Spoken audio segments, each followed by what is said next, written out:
સત્ય પ્રેમ અને કરુણા સાંભળી લેજો. પરમ પૂજ્ય મોરારી બાપુના વાક્ય છે. સત્ય પ્રેમ અને કરુણા એનો અર્થ શું? સત્ય જ્યાંથી મળે ત્યાંથી લઈ લ્યો. તમે નોકર સાચું બોલે તો એની પાસે સ્વીકાર કરી લ્યો.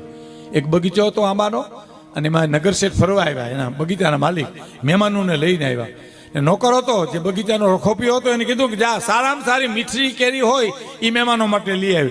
તો કે શેઠ ઈ મને ખબર નથી. કે ઈ મને ખબર નથી. કે કેમ?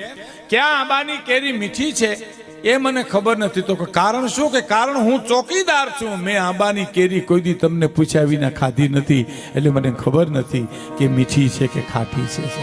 એ સત્ય જે છે એ શેઠને પણ સ્વીકારવું પડે સાહેબ. સત્ય ગમે ત્યાંથી મળે ત્યાંથી લઈ લ્યો. અને પ્રેમ આખી દુનિયાને કરો સાહેબ. પ્રેમ દેવાની વાત છે. જો હું તમને એક દ્રષ્ટાંત આપી દઉં મિત્રો, થોડું બોલીમાં થોડું. એક